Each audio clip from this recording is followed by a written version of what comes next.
Hi guys, it's Sarah Taylor. This is a 20 by 30 inch acrylic on canvas called Eucalyptus.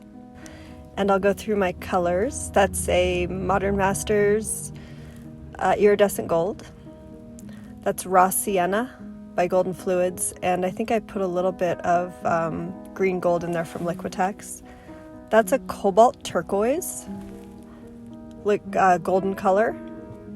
That's my violet mixture, which is a good little mixture of paints. I'll put it in the description for you. That's red oxide by Amsterdam Professional. That is Prussian blue with a bit of Payne's gray. That's a burnt umber. Grumbacher is what I used. I have a bunch of their burnt umber. That is Modern Masters Antique Brass. And then that's a mixture of rose quartz by Modern Masters, and I put a little bit of Nicolazzo gold and raw sienna to give it kind of a peachy tone. That is iridescent pearl by Modern Masters mixed with golden fluid titanium white. And then these are some of my cloud over mixtures. That's the Decor 24K gold, red oxide, and cobalt turquoise. I added satin enamel into those two little ones. And I have two colors of Basecoat today, a split color, so that's kind of a really pretty light gray and white. So this is for Sarah, a different Sarah than me, for her birthday. Her wonderful husband, James, commissioned me to do a painting for her because he knew that she really liked my artwork. And oh my gosh, what a great couple. He's absolutely hilarious, and I really enjoyed working with them. So happy birthday, Sarah. I hope you like this painting. All right, so I did my base coat in kind of a split fashion like this. I ran the darker down the middle and kind of kept the white out to the sides. And I feel like this adds a little bit of dimension to the painting. And this is kind of my standard recipe for base coat. To tint that gray one, I actually used a little bit of just kind of leftover base coat paint that came off. I save all my paint, so after I do the painting, I usually move it to a different table and kind of scrape the painting off the plastic and save it in various jars. I've got a lot of it. And then that's the Modern Masters pearl, iridescent pearl, white mixture. And I'm just going to kind of layer the colors up from more subtle up to more deeper contrast. And I hope you enjoy this painting. I've been really overwhelmed with the amount of love and support from all my subscribers, and it really fills my cup. I mean, there's things about being an artist. You spend more time alone than maybe you want sometimes. And I feel like I'm like in company. I feel like you guys are with me. So thank you for your beautiful support. It means a lot. I do feed my Instagram account with all sorts of kind of fun, different content. So join me over there. And I have an active patrons account with private classes. And then I put a lot of products that I use below in my Amazon shop. So that's a good place to kind of find some of the things that I use on a daily basis. And thank you for being with me. I really appreciate it. Just a quick reminder, I also show you the dried results and the staged results of the painting at the very end. And I did some hand embellishing as well. So stay tuned. Okay, bye.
you more.